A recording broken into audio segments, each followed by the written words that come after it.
Rabbil alamin. Allahumma shalli wa sallim ala sayyidina Muhammadin wa ala alihi wa sahbihi ajma'in. Amma ba'd. Qala al-mu'allif al-muhaddits al-imam Abi Isa Muhammad bin Isa At-Tirmidzi radhiyallahu taala anhu wa nafa'ana bihi wa bilumihi wa bilumina bilumi sayyidi salihin fid darin amin ya rabbal alamin fi kitabihi Asy-Syama'ilul Muhammadiyah sallallahu alaihi wa ala alihi wasallam. Bismillahirrahmanirrahim. Alhamdulillah wassalamun ala ibadihil ladzina istafa. Ini kita insyaallah malam ini memulai pengajian kitab Syama'il Muhammadiyah, Asy-Syama'il Al-Muhammadiyah, karya Imam Abu Isa Muhammad bin Isa At-Tirmidzi. Muhaddits yang terkenal yang punya kitab Jami' At-Tirmidzi. Salah satu dari 6 kitab induk hadis. Jadi dalam ilmu hadis itu ada istilah kutubus sittah, ada istilah kutubut tis'ah. Jadi 6 kitab induk. Jadi 6 kitab hadis yang sangat pokok, yang betul-betul menjadi rujukan para ulama di dalam merumuskan hukum-hukum agama. Baik yang berkaitan khususnya fikih, akidah, akhlak dan seterusnya. Yaitu Sahih Bukhari, Sahih Muslim, Jami' Tirmidzi, Sunan Abi Dawud, Sunan Nasa'i, Sunan Ibnu Majah. 6 ini kitab induk dalam hadis. Ya, 6 kitab induk, 6 ini kitab paling pokok dalam kitab hadis itu. Bukan berarti kitab hadis hanya terbatas di situ, banyak. Cuman yang betul-betul dijadikan rujukan oleh para ulama 6 ini. Sahih Bukhari, Sahih Muslim, Jami' Tirmidzi, Sunan Abi Dawud, Sunan Ibnu Majah, Sunan Nasa'i. 6 ini. Nah, Jami' Tirmidzi ini karangan Imam Tirmidzi. Bahkan kitab Syama'il ini yang kita baca ini, itu sebenarnya satu bab di dalam kitab Jami' tadi itu. Kitab Jami' Tirmidzi beberapa jilid. Tebel ya. Lah, isinya kebanyakan hadis-hadis ahkam yang berkaitan dengan hukum-hukum fikih. Lah, dalam kitab itu ada bab khusus membahas tentang asy-syama'il. Syama'il itu apapun yang berkaitan tentang Rasulullah SAW. Fisiknya Rasulullah bagaimana, akhlaknya Rasulullah SAW bagaimana, keseharian Rasulullah, aktivitas sehari-hari Rasulullah bagaimana, tidurnya bagaimana, doa-doanya apa saja, makannya bagaimana, apa yang dimakan, bagaimana hewan tunggangan Rasulullah SAW, apa saja yang ditunggangi oleh Rasulullah, makanan yang disukai oleh beliau, minuman yang disukai oleh beliau, makanan, minuman yang tidak disukai oleh beliau. Itu yang semua yang berkaitan tentang Rasulullah SAW. Itu disebut dengan istilah asy-syama'il. Asy-syama'il ya. Nah, ini sebenarnya kitab Syama'il ini salah satu bagian dari kitab Jami' Tirmidzi tadi. Cuman Imam Tirmidzi sendiri kemudian menyendirikan. Di Jami' tetap ada, di kitab Jami' Tirmidzi tetap ada. Cuman bab yang Syama'il itu isinya sekitar yang tentang Syama'il ini isinya 415 hadis. Jadi hadis tentang Syama'il yang ada di Jami' Tirmidzi ini isinya 415 hadis. Isinya Jami' Tirmidzi itu ribuan hadis. Yang 415 itu khusus membahas tentang Syama'il. Lah itu dipisah oleh beliau, dijadikan kitab tersendiri, dicetak tersendiri yang kemudian kita kenal dengan nama kitab Asy-Syama'il Al-Muhammadiyah. Jadi sebenarnya ini ya kitab, bukan kitab tersendiri tapi bagian dari Jami' Tirmidzi, tapi beliau sendiri yang memisah dari Jami' biar karena hadisnya panjang dan banyak, biar orang yang kepingin kenal Rasulullah SAW bisa membaca kitab ini, tipis, tidak terlalu tebal ya, bisa dibawa kemana-mana, mudah dibawa. Kalau beli Jami' Tirmidzi kan berjilid-jilid, ya berjilid-jilid ya, ketok berjilid-jilid itu katanya moco wis rada ya apa ya, apalagi zaman sekarang. Jadi dipisah menjadi kitab yang kecil ini, isinya sekitar 415 hadis. Ulama yang ngarang Asy-Syama'il itu banyak. Ya Syama'il itu isinya hadis, riwayat dari sahabat, ya, keluarga Nabi, yang isinya cerita tentang Nabi. Dan cerita-cerita tentang Nabi itu atau yang disebut Syama'il itu kategori hadis marfu. Kategori hadis marfu. Lah, dan banyak sekali ulama yang mengarang Asy-Syama'il ini. Imam Tirmidzi, Imam Al-Munawi, dan banyak lagi yang lain. Cuman yang paling masyhur, paling banyak dibaca di mana-mana, dan paling banyak mendapatkan perhatian dari ulama, banyak yang mensarai, ya Syama'il Tirmidzi ini. Jadi kitab mubarak ini, kitab yang berkah. Semoga kita ketularan barokah ya. Nah, jadi kitab Syama'il banyak, cuman yang paling banyak mendapatkan perhatian ulama, paling banyak dikaji di mana-mana, ini Syama'il Tirmidzi. Karangan Imam Tirmidzi. Di antara sarah yang sangat bagus itu sarahnya Imam Bajuri, yang punya Hasyiah Bajuri ala Fathul Qorib. Nah, itu hasyiahnya Imam Bajuri, itu di antara hasyiah sebenarnya. Imam Ibnu Hajar juga punya sarah, Ibnu Hajar Haitami punya sarah Syama'il Tirmidzi, dan banyak lagi yang lainnya, sangat banyak sarahnya Syama'il ini, sangat banyak. Cuman kalau sampean kepingin memiliki salah satu sarah yang bagus itu yang punyanya Imam Bajuri, dan kalau beli usahakan nyari yang tahqiqannya Syekh Muhammad Awamah. Itu Syekh Muhammad Awamah. Nah, atau lek kepingin murah nang warung kopi ya, tuku kopi ngampung wifi download PDF ya. Ini murah meriah. Ada lagi yang gratis, ngampung hotspot. Yang penting itu dibaca ya, yang penting itu dibaca. Tapi membaca ke kitab langsung itu lebih baik dibanding membaca dari HP. Kenapa? Pengaruh. Lek kitab seperti ini yang sudah dicetak ini dicetak memang untuk dibaca sebagai kitab. Jadi niatnya yang nyetak itu memang ingin menjadikan kitab untuk dibaca, untuk dikaji. Niat itu berpengaruh. Beda kalau kita pakai HP, pakai iPad, pakai laptop. iPad, HP, laptop, itu pabriknya menciptakan itu, apa kayak baca kitab? Tujuan utamanya. Bukan, kayak dolanan ya. Kayak komunikasi dan kayak dolanan medsosan, TikTok kan, buka status, komentari status ya. Nah itu Facebook kan. Tujuan utamanya untuk itu. Walaupun kita bisa memanfaatkan untuk kepentingan agama. Tapi niat utama diciptakannya ini, gadget ini, bukan untuk itu. Bukan untuk agama, tujuan utamanya. Dan niat itu berpengaruh. Makanya usahakan kalau baca kitab itu jangan dari PDF. Dari kitabnya. Larang fotokopi nang Farizi murah ya.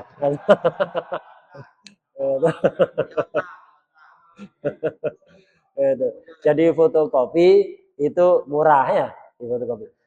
Nah, tapi kalau enggak ada ya daripada enggak belas, ya enggak apa-apa lah baca pakai gadget, pakai HP, pakai iPad, enggak apa-apa. Gitu. Jadi daripada enggak sama sekali, ya daripada enggak sama sekali. Atau pas di tengah perjalanan, daripada nganggur, ngintungi motor ya, mending buka HP, PDF, baca kitab, baca Syama'il begitu. Ala kulli hal, jadi ini kitab Syama'ilnya Imam Tirmidzi ini kitab Syama'il yang mubarak, yang banyak, paling banyak dikaji oleh para ulama sepanjang zaman. Nah, Syama'il ini, ya, Tirmidzi ini, kemudian ada Syekh Yusuf bin Ismail An-Nabhani, salah satu ulama yang dikenal sangat mahabbahnya kepada Rasulullah SAW. Satu zaman itu dengan Habib Ali Habsyi, pengarang Maulid Simtuduror. Syekh Yusuf bin Ismail An-Nabhani itu ngarang kitab juga Syama'il yang sangat bagus. Namanya yang dikaji oleh Habib Abdul Muhdar itu. Wasailul Wusul ila Sama'il Rasul sallallahu alaihi wasallam. Sama'il Rasul sallallahu alaihi wasallam. Nah, itu Syama'ilnya Imam Nabhani ya dari Tirmidzi ini. Dibuang sanatnya, diambil hadisnya saja, ditambahi. Kenapa? Karena memang riwayat yang ada di sini di Tirmidzi ini nggak terlalu banyak. Jadi ditambahi, dikompliti, ditambahi beberapa bab.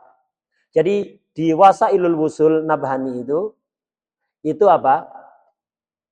Isinya Tirmidzi ada semua plus tambahan yang sangat banyak. Loh, terus kenapa kok tidak baca itu kebaca Tirmidzi? Ketahuan ya. Kita baca ini dulu. Lehatam insya Allah nanti kita baca yang lebih luas. Pertama yang kecil aja dulu ya. Kita mulai dari jamek dari Syama'ilnya Imam Tirmidzi ini. Saya dulu baca ini ke Mbah Maimun. Mbah Maimun Zubair di Sarang ketika Ramadan. Beliau hataman ini. Juga kadang-kadang ngikuti online Syekh Yusri. Syekh Yusri juga pernah baca kitab ini awal sampai akhir. Nah, kalau dari Mbah Mun dulu mondok Ramadan. Udah. Di sini Imam Tirmidzi memulai kitabnya dengan Bismillahirrahmanirrahim. Yang ikuti Al-Quran. Quran dimulai dengan Bismillahirrahmanirrahim. Dan kemudian dilanjut dengan alhamdulillah, bismillahirrahmanirrahim, alhamdulillah. Sama seperti Al-Qur'an. Ya, penataan Al-Qur'an bismillahirrahmanirrahim, kemudian surat Fatihah, alhamdulillahirabbil alamin. Jadi para mu'allif itu memulai kitabnya dengan bismillah, kemudian alhamdulillah, itu iktidaan bil kitabil aziz. Karena mengikuti kitab suci Al-Qur'an. Ini alasan pertama. Dari sisi penyusunannya, kalau ayat yang pertama turun bukan alhamdulillah apa? Iqra ya. Iqra. Penyusunannya di dalam mushaf sesuai arahan dari Rasulullah SAW itu seperti itu yang mushaf yang ada sekarang ini. Surat pertama adalah Al-Fatihah, dimulai dengan bismillah, kemudian alhamdulillah. Nah, ini ngikuti Alkitabul Aziz. Di samping juga ngamalkan hadis. Ngamalkan hadis, kullu amrin dibalin la yubda'u fihi bi bismillahirrahmanirrahim fahuwa aqta wa fi riwayatin abtar wa fi riwayatin ajdam. Setiap sesuatu yang penting, kullu amrin dibalin ay halin yuhtammu bihi syar'an.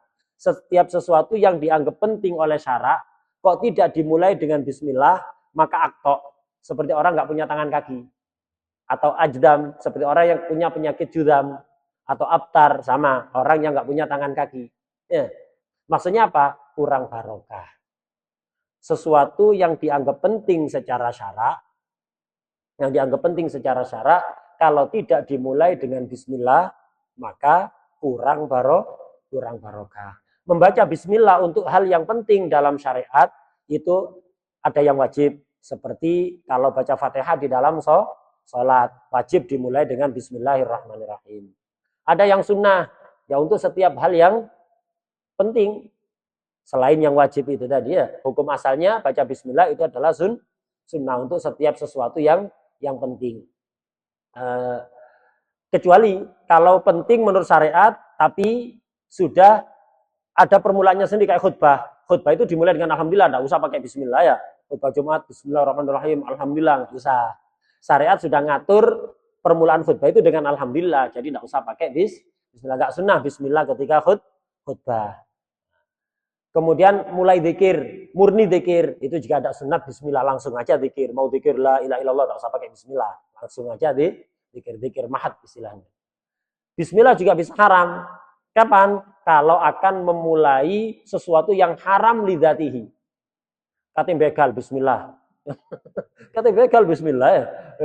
Haram bismillah, begali haram, bismillahnya juga haram. Bisa makruh. Bismillah itu kapan? Kalau akan memulai sesuatu yang makruh lidzatihi. Makan bawang mentah. Makruh itu. Baca bismillah. Ya, makruh. Minum berdiri. Makruh kan? Baca bismillahnya juga makruh itu. Jadi untuk sesuatu yang makruh lidzatihi, itu makruh juga baca bismillah. Yang haram lidzatihi, haram juga baca bismillah. Bisa mubah. Baca bismillah itu apa? Untuk melakukan sesuatu yang sepele, nggak penting. Kayak HP ini. Ada di sini atau sini, apa bedanya? HP di sini atau di sini? Penting enggak ini? Enggak penting kan ya? Saya pindah HP dari sini ke sini, enggak sunat baca bismillah. Enggak sunat secara khusus. Walaupun kalau saya baca bismillah dapat ganjaran zikir ya, dapat pahala di zikir. Cuman tidak sunnah secara khusus. Keutamaan bismillah itu sangat banyak. Sangat banyak. Saya sebutkan sebagian saja. Kalau dibahas ya bismillah itu bisa dibahas sampai seminggu udah habis bisa. Ya. Bahkan sampai setahun bisa. Tergantung apa isi ngomongnya. Nah, jadi bismillah terang sebagian saja.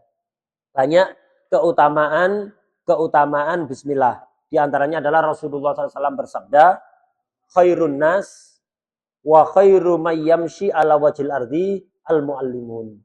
Sebaik-baik manusia dan sebaik-baik makhluk Allah yang berjalan di atas muka bumi itu adalah al-muallimun, para guru yang mengajarkan kebaikannya, al-muallimun. Fa innahum kullama khaluqaddin jaddaduhu. Kenapa mereka terbaik? Ya, karena ketika agama itu tampak seperti usang, artinya dijauhi, ditinggalkan oleh masyarakat, mereka yang akan merefresh, memperbaharui. Makanya kalau orang nggak ada yang berbicara agama, Sing dibahas salat Hormuz tok ya. Politik global atau misalnya isu ini, isu itu, isu nasional, isu internasional, tidak dibahas agama, ya masyarakat tambah jauh dari agama. Yang merefresh itu apa? Ya al-muallimun. Jadi al-muallimun yang hakiki ya seperti disebutkan hadis. Jadi muallimun yang hakiki itu siapa? Kullama kholuqaddin jaddaduhu. Mereka yang selalu menampakkan agama seperti baru, seger. Jadi selalu dekat dengan masyarakat, tidak usang. Gitu. Itu muallim yang sejati. Bagaimana kita memperlakukan muallimun? Para ustadz, kiai, dan seterusnya itu tokoh agama. A'tuhum wala tastajiruhum. Hadis Rasulullah SAW. A'tuhum. Mereka itu kalau ngajar dikasih hadiah. Bukan dikasih upah kayak satpam gitu ya. Dikasih hadiah. Jadi muallim itu, guru itu dikasih hadiah. Jenenge hadiah itu apa? Ya jangan karena tidak masuk sekali dikurangi. Ya, ngitung per jam ya. Nah, kayak satpam kalau begitu. Walaupun sekarang rata-rata madrasah bahkan pondok seperti itu ya.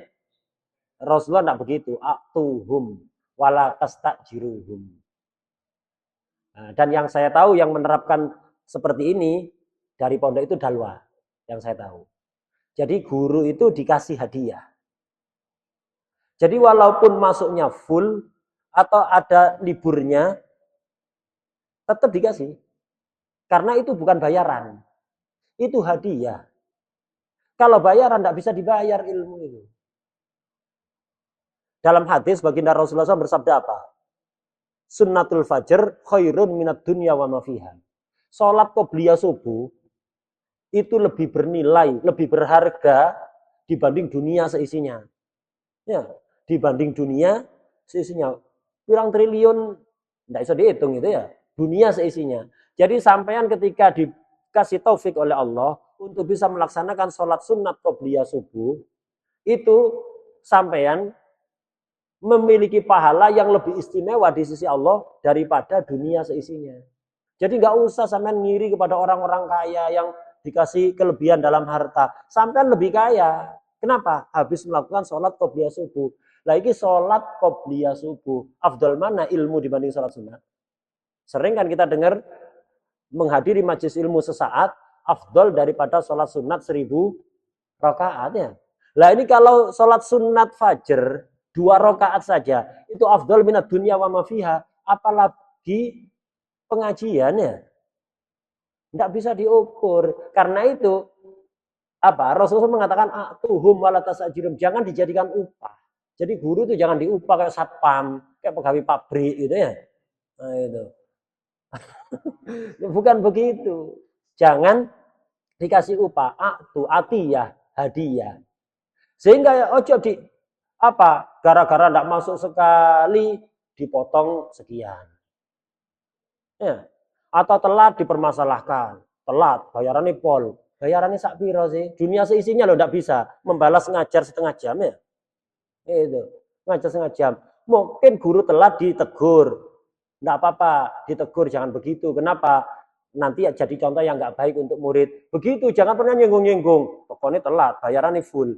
Apa ngungkit-ngungkit bayaran atas ngajar ini? Dunia seisinya loh, tidak ada apa-apanya dibanding ngajar setengah jam. Terat 5 menit, 10 menit, 15 menit, mempermasalahkan gaji. Gajinya mek sak mono tok iku ya. Itu bensin kurang. Nah, ini enggak semestinya ya. Omongan sepertinya enggak layak. Bukan berarti terus guru suka telat kemudian dibiarkan, enggak, ditegur, tapi jangan ngungkit-ngungkit bayaran. Enggak ada, bukan bandingan ya. Jangan ngungkit-ngungkit bayaran. Ditegur, jangan begitu. Jadi contoh enggak baik untuk santri, untuk murid. Begitu, bukan ngungkit-ngungkit bayaran. Itu. Nah, Rasulullah SAW bersabda, a'tuhum wala tastajiruhum. Loh, secara fikih boleh. Kita tidak bicara secara fikih. Boleh, boleh. Dan tidak setiap sesuatu yang boleh itu pantas. Ya. Itu. Khotib, sarungan tok ambil kaosan. Boleh apa enggak? Usah, yang penting kan nutup auratnya. Tapi apa pantas? Lah kalau bicara boleh, ya banyak perkara yang boleh. Tapi pantas apa enggak? Nah, begitu. Jadi secara fikih boleh nyewa orang untuk ngajar, boleh. Ya siapa sih ngomong nggak boleh? Boleh. Nggak pantas. Rasulullah SAW mengajarkan a'tuhum wala tastajiruhum. Kasih mereka hadiah. Bukan sebagai upah ngajarnya. Kenapa? Ngajarnya nggak bisa dibayar. Dunia seisinya itu untuk bayar ngajar setengah jam tidak cukup. Bukan bayaran itu, bukan upah, tapi hadiah. Sekedar hadiah saja, begitu. A'tuhum wala tastajiruhum. Nah, mahal itu mana? Katanya hadis menjelaskan keutamaan bismillah. Kok tidak ono ya? Kelanjutannya ya, cocok susu dah. Itu. Fa innal muallima idza qala lis-sabi kul bismillahirrahmanirrahim faqalaha. Orang ngajarkan bismillah pada anak kecil. Ayo, nak, baca bismillahirrahmanirrahim. Akhirnya anak kecil tadi baca bismillah. Apa balasannya? Kataballahu bara'atan lis-sabi wa bara'atan lil muallim wa bara'atan li abawayhi minan nar. Ada anak kecil diajari bismillah, di TPQ, di musola, dilanggar. Akhirnya anak kecil tadi bisa baca bismillahirrahmanirrahim. Anak kecil tadi, gurunya dan kedua orang tuanya dapat jaminan dari Allah bebas dari api neraka. Istimewa sekali hanya baca bismillah ya. Apalagi kalau kemudian diajari baca Quran, diajari makna Al-Quran, hukum agama, sehingga ibadahnya bisa benar. Tambah seperti apa pahala orang tuanya, pahala gurunya, pahala anaknya. Karena itu istimewa ketika alhamdulillah kita ini dikaruniai orang tua istimewa oleh Allah ya. Gara-gara orang tua kita bisa jadi santri. Bukan kita yang hebat. Orang tua kita, Allah memilihkan untuk kita orang tua yang pas. Sehingga kita jadi santri. Kadang-kadang apa? Sebagian pernah dulu itu ada sebagian mahasiswa. Itu dia kayak minder begitu. Dia kayak minder kenapa? Karena dia itu apa? Lulus sampai apa? S1 di Timur Tengah. Kemudian dia ngomong, saya ini anaknya orang tani. Orang tua saya orang biasa. Dimarahi langsung sama Habib Atha Harun. Kamu suladab ngomong kayak gitu. Kamu mengatakan orang tua saya orang tani, orang biasa. Orang tua kamu yang luar biasa, bukan kamu yang hebat. Orang tua kamu luar biasa. Mereka petani, tapi bisa punya anak, bisa sampai lulus S1 ke Timur Tengah. Lah kamu belum tentu bisa punya anak seperti itu.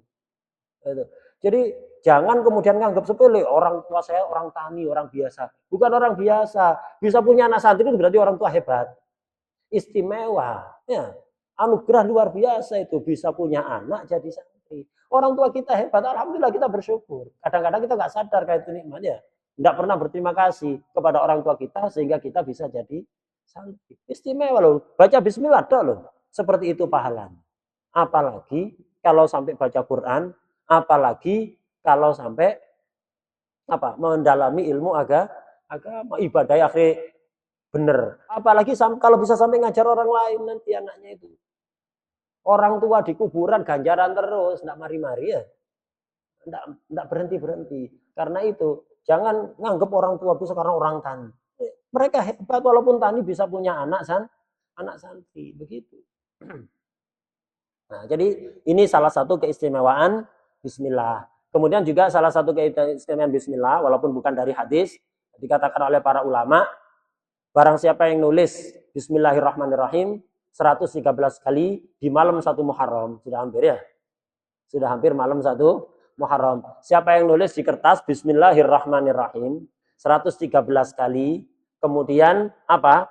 Dilipat tulisannya tadi, ditutup rapat, diplester atau apa, kemudian dibawa atau ditaruh di rumahnya, itu akan memberikan penjagaan dari Allah terhadap penghuni rumah itu. Nah, ditulis ya, ditulis. Nah, itu diantara keistimewaannya. Jadi biar dijaga oleh Allah Subhanahu wa taala. Udah, bismillahirrahmanirrahim cukup. Kalau bahas bismillah dipanjangkan nggak selesai-selesai nanti ya. Kemudian alhamdulillah. Jadi setelah bismillah Imam Tirmidzi melanjutkan dengan alhamdulillah. Sama seperti Al-Qur'an. Karena satu. Kedua juga karena ada riwayat hadis yang beda. Kalau tadi kullu amrin dibalin la yubda'u fihi bi bismillahirrahmanirrahim. Ada hadis yang riwayat lain, kullu amrin dibalin la yubda'u fihi bilhamdalah. Fahu aqta wa fi riwayatin ajdam wa fi riwayatin abtar. Setiap sesuatu yang penting menurut syara tapi tidak dimulai dengan alhamdulillah itu kurang barokah. Berarti yang pertama apa? Bismillah alhamdulillah. Ada hadis yang mengatakan memulai dengan bismillah. Ada hadis yang mengatakan memulai dengan alhamdulillah. Berarti kan sing pertama sing mana berarti? Bismillah walhamdulillah. Niru Al-Qur'an. Al-Qur'an apa dulu? Bismillah walhamdulillah. Bismillah dulu ya udah ikuti Al-Qur'an, bismillah alhamdulillah. Loh hadisnya kan katanya tidak dimulai dengan alhamdulillah. Kalau dimulai dengan bismillah dulu berarti kan tidak mulai dengan alhamdulillah. Begini, memulai itu ada ibtidak hakiki, ada ibtidak idhofi ya. Pertama, betul-betul pertama itu bismillahirrahmanirrahim. Ibtidak hakiki. Ada ibtidak idhofi. Ya termasuk yang awal tapi bukan paling awal lah. Ini alhamdulillah itu ibtidak idhofi. Bukan paling awal tapi termasuk ada di awal, belum bahasa apa-apa sudah alhamdulillah kan ya. Alhamdulillah. Segala puji bagi Allah. Pujian itu modelnya ada 4. Hakikatnya semuanya untuk Allah itu. Ada Allah memuji dirinya sendiri. Jelas itu pujian untuk Allah. Allah di Al-Quran berfirman, Alhamdulillahirabbil alamin. Yang bilang Allah, yang dipuji Allah.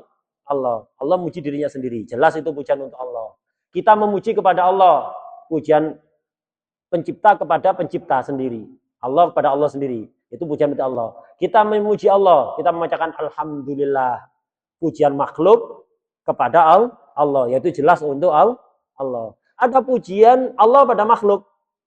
Allah memuji Nabi Muhammad SAW. Wa innaka la'ala khuluqin azim. Nah, jadi Allah memuji Nabi Muhammad. Makhluknya Allah. Hakikatnya itu Allah memuji dirinya sendiri. Kenapa? Yang menciptakan Nabi Muhammad sehebat itu. Seistimewa itu. Seindah itu siapa? Allah. Ya, berarti ya muji zatnya sendiri sebenarnya. Begitu juga ketika makhluk muji makhluk. Jadi ada makhluk memuji makhluk. Sahabat muji Rasulullah SAW. Atau teman memuji temannya, itu hakikatnya juga muji pada Allah. Kenapa?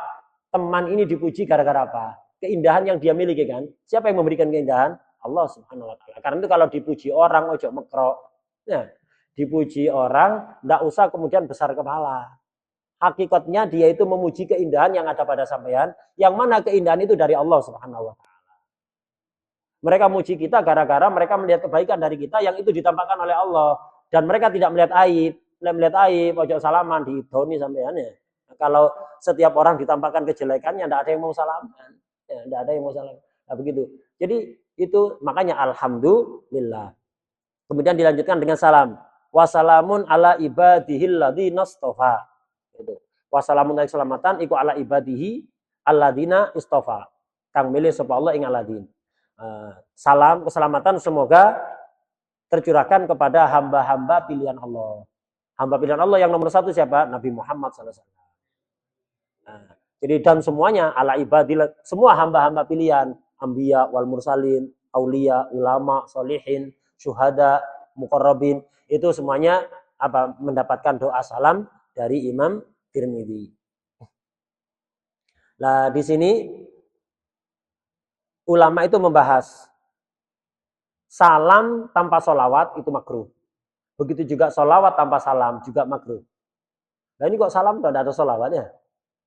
Imam Tirmidzi memulai kitabnya hanya salam. Tidak ada solawat. Mana solawatnya ada?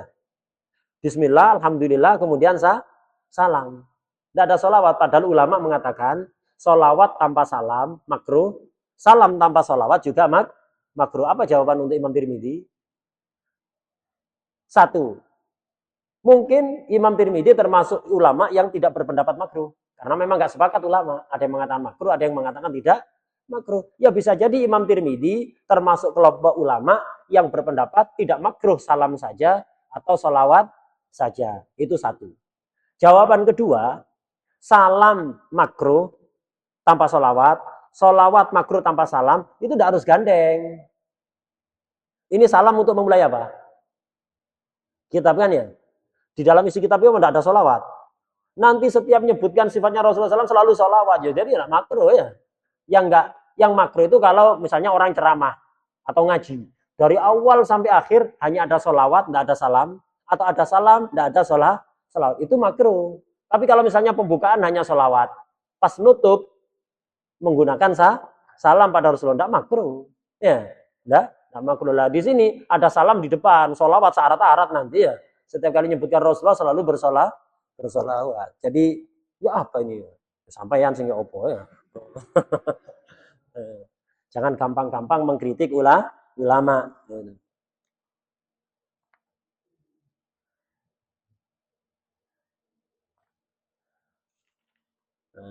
Kita anindak saja, babnya kita baca pertemuan depan.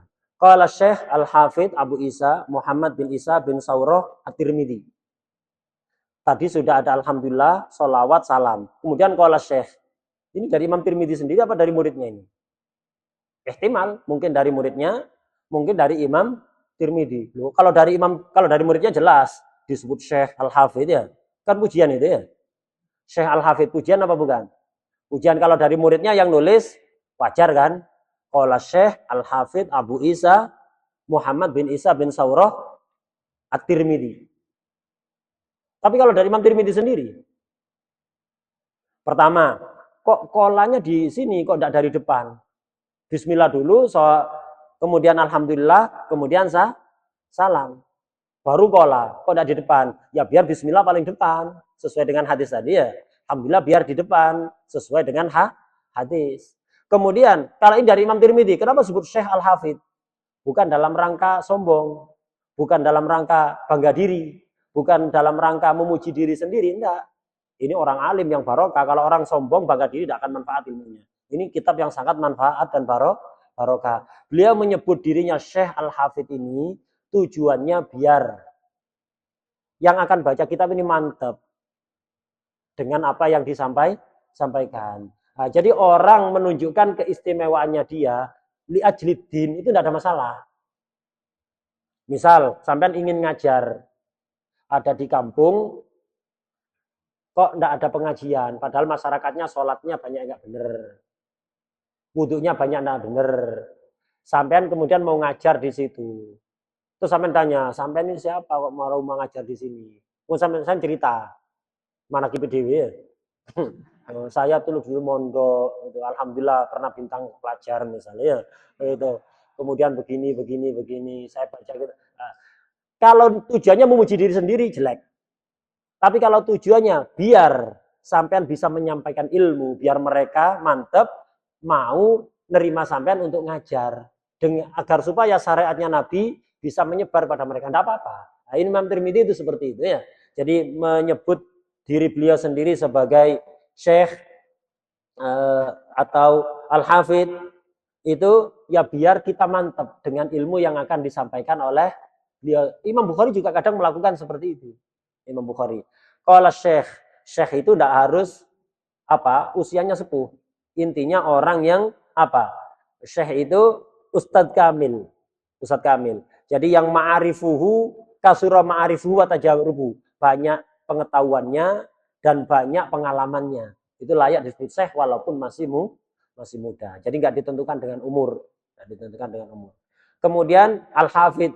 Al-Hafidh itu dalam istilah hadis, walaupun masih diperdebatkan, Al-Hafidh itu adalah orang yang hafal 100.000 hadis, matan dan sanadnya. Bukan hanya matannya dan sanadnya. Itu Al-Hafidh. Arba'in Nawawi tidak hafal ya. Jadi ini Al-Hafidh itu hafal dalam istilah ilmu hadis itu orang yang hafal 100.000 hadis, matan dan sanadnya. Nah, itu namanya Al-Hafidh. Beliau menyebut dirinya Al-Hafidh. Abu Isa, ini kunyah. Ya. Kunyah itu salah satu gelar kehormatan. Karena itu tidak layak orang itu memberikan kunyah pada dirinya sendiri. Misalnya saya, kalau manggil saya Abu Abdillah. Itu namanya memuji dirinya sendiri. Enggak, orang lain yang ngasih kunyah. Jangan sampai membuat kunyah untuk diri sendiri. Jadi kunyah itu dari orang. Gitu. Karena itu termasuk panggilan kehormatan dalam adat orang Arab itu termasuk panggilan kehormatan. Namanya itu jambal jenenge. Nah, panggilan kehormatan itu pakai kunyah Abu Isa.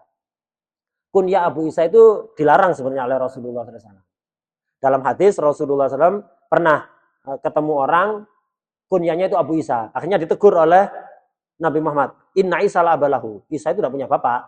Isa hanya punya ibu Sayyidah Maryam ya. Nah, jadi nggak baik pakai kunyah Abu Isa. Nggak baik itu kalau kita buat sendiri untuk kita ya. Kita buat kunyah untuk diri kita Abu Isa. Tapi kalau orang mengenal kita dengan Abu Isa, orang-orang memanggil kita Abu Isa, bukan kita yang membuat. Ya. Orang yang memanggil kita dengan Abu Isa, ya yang manggil kita pertama Abu Isa itu yang nggak baik, yang dilarang. Tapi kalau sudah masyhur, sudah nggak terlarang lagi ya Abu Isa. Muhammad bin Isa bin Saurah At-Tirmidzi. bacanya bisa Tirmidzi, Turmudi, atau Tarmidi. Lek orang Jawa biasanya Turmudi. Lek orang Malaysia Tarmidi, Tarmizi Tahir ya. Gitu. Lek orang Malaysia biasanya ngambil yang Tarmidi.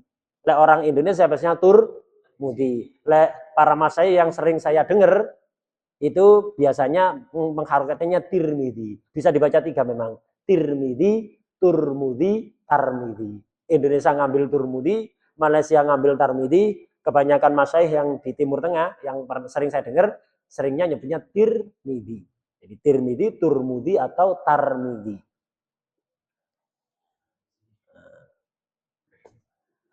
Qala Asy-Syaikh Al-Hafidz Abu Isa Muhammad bin Isa bin Saura Tirmidzi Babu Majah, ini insyaallah kita baca di pertemuan yang akan datang. Wallahu a'lam.